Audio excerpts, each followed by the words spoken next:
With a team comprised of villains and sometimes even reluctant heroes who are sent on missions that inspired the team name, suicide missions, it's easy to see how not all members of Task Force X, aka the Suicide Squad, would be considered powerhouses. Have you ever heard the expression, you can't make an omelet without breaking a few eggs? I feel like that could be Amanda Waller's motto for her team and how disposable its members sometimes are. Today we're going to be taking a look at some of the members who could be considered the most disposable, or at least the most niche and obscure when it comes to their abilities, or at least how they use those abilities, as we count down the top 10 Suicide Squad weakest members. Let's get into it. Number 10, Mindboggler. I mean, Mindboggler only lasted a few short years as a character and only lasted a few short issues on the Suicide Squad team, but she really should have been so much better than she was. Mindboggler's powers allowed her to control the minds of others and were so powerful that she could actually use them to get a target to do her bidding by making them basically hallucinate, creating illusions in their mind that made them believe they were doing one thing when in reality they were doing something completely different. Unfortunately, because she had humiliated Captain Boomerang in retaliation for him mistreating another member of the team, he let her get gunned down while on a mission, and then kind of just claimed after that he had simply arrived too late to help her. Rude. Man, Captain Boomerang can be pretty despicable, gotta say. Number 9, Captain Boomerang. To me, being classified as weak really just means unconventional or unique in terms of superhero or supervillain speak.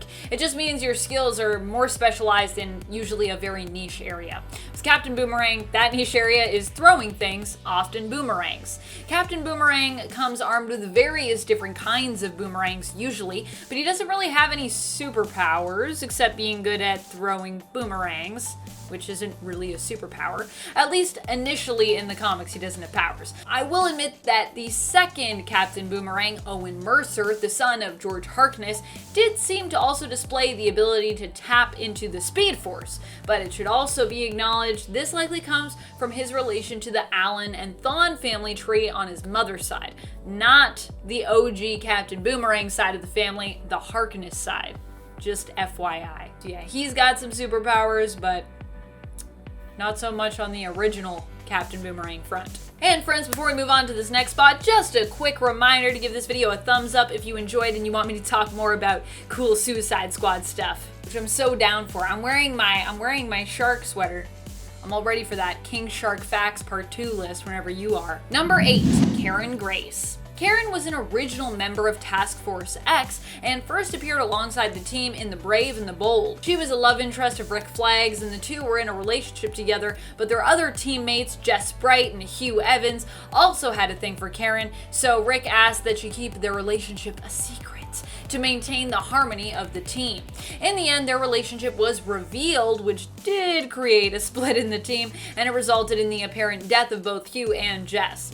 Karen would continue on past her original appearance in Brave and the Bold and would go on to appear as a team member in the original run of Suicide Squad out of the 80s. She was skilled in combat and espionage and was the team's medic originally. She and Rick would have a son together, but she would later become resentful of Rick and then join the Manhunters in secret, later betraying Rick, but then ultimately sacrificing herself in the end to save him and double-crossing the Manhunters in the end there. Karen became more of a badass as time went on, but in the end, she was still a pretty squishy human, so yeah. Number 7, Plastique. Plastique has appeared a few times with the Suicide Squad as a team member. She is a Canadian extremist known for terrorizing nations. Plastique has attempted to blow up multiple places of import, including the Statue of Liberty in New York City and the Canadian Parliament buildings in Ottawa.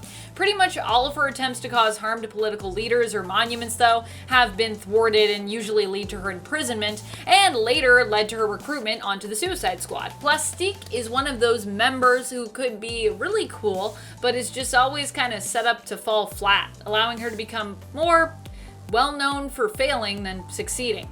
Initially, she just had knowledge of explosives, but she was later given powers which allowed her to create explosive blasts on her own. I don't know what this is. I guess if I was going to do an explosive blast, this would be my my move for that as a power. Number 6, a Condo. Admittedly, a Condo's powers were actually pretty cool, but he didn't really last very long on the team. He first appeared in the 2018 Damage series in issue 1, and as a result of the failed mission he was part of, he ended up in a coma. A Condo's powers allowed him to mimic other animals and their abilities. Along with being able to do this, he also seemed to have knowledge of how best to utilize those abilities and which ones were best for certain situations. Although he didn't apparently know them well enough, it seems, to avoid ending up in a coma, unfortunately. So there's that.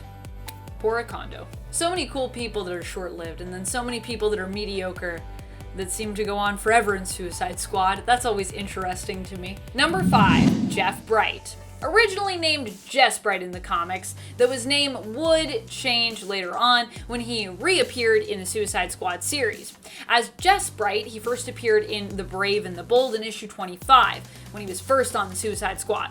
One of the strongest things about Jeff Bright was actually his connection to his partner, Hugh Evans. Both men were geniuses and best friends, and their bond and friendship often came in handy when dealing with foes as part of the original Task Force X team, aka the Suicide Squad. Ha ha ha. Jess and Hugh were both geniuses, and in the end, both seemingly died on a mission after they were knocked off a cliff. However, Jess lived because he got lucky, and the Yeti that was falling with him kind of broke his fall. He would return in issue 50 as the vengeful and zombie-like Koshi the Deathless, but would ultimately be defeated by the current squad members. Number 4, Beast. But only because he died. Beast was a member of the so-called original Suicide Squad mentioned in Ostrander's run that was apparently from the days of World War II. This original squad was sent on a mission to retrieve a tank, but it turned out what they were really there for was an atomic bomb. What? Beast was the member of the squad who agreed to stay behind to ensure that the rest of the team could escape, which was actually very brave of him. Unfortunately, he got gunned down and he died. It's believed, like many of the rest of the original team, that he was mostly like a normal human. His story and fateful end is mentioned in issue 26 of the original Suicide Squad series from the 80s, when Rick Flag remembers the stories that his father, Rick Flag Sr., and his uncle Jeb used to tell him about their time together on the squad. Jeb Stewart wasn't really his uncle though, he was his godfather.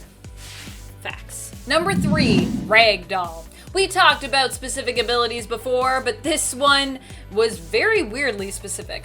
Ragdoll was Peter Merkel Jr. and is a legacy name actually, Ragdoll, meaning that Peter Jr. wasn't the first to use it and perhaps won't even be the last to use it.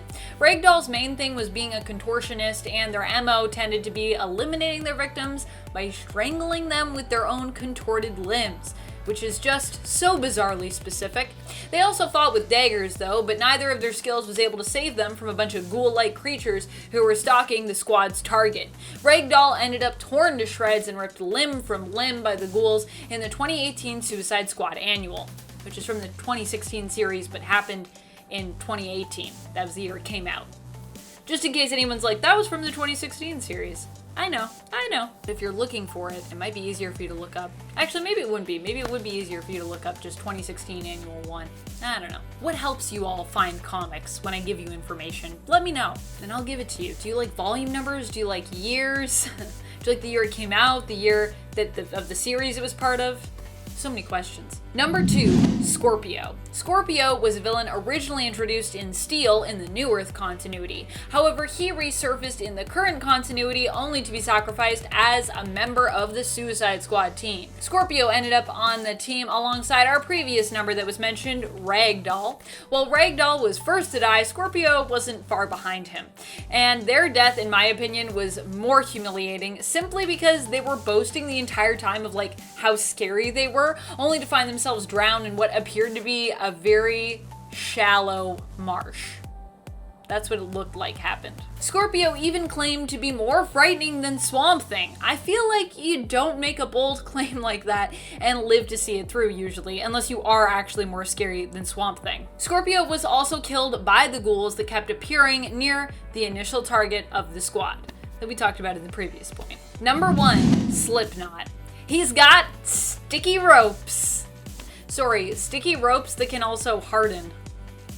I mean, this just sounds like some weird, dirty thing. Like, I feel like whoever wrote this I don't know what they were thinking about these sticky ropes that can hurt him.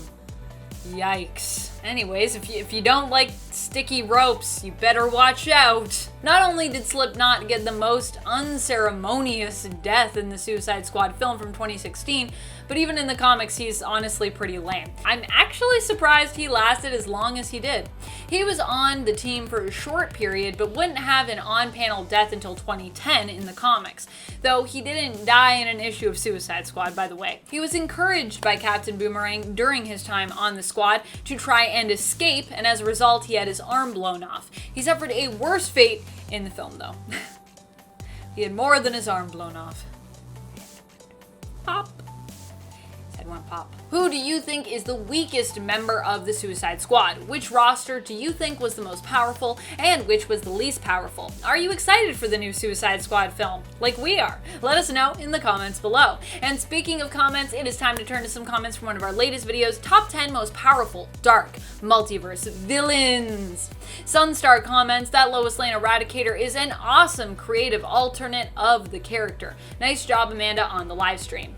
Thank you so much. I'm so glad that you enjoyed our premiere. I love premieres and I love chatting in the chat with y'all. Netmover10 responds, it's as the Prime Earth Batman put it. If the heroes acted like they were villains, they'd be better villains than they ever were. Yeah, I totally agree. I think heroes as villains is terrifying. Blockfox suggests, Batman who laughs is just unfair. You can throw that bro in the sun and next you will see he is coming back saying, I prepared for this. I mean, isn't that just how Batman is though too? So I feel like he's very true to the Batman sort of origins of his own story, because Batman is always like that. You could throw Batman into the sun and he'd probably be like, I'm fine.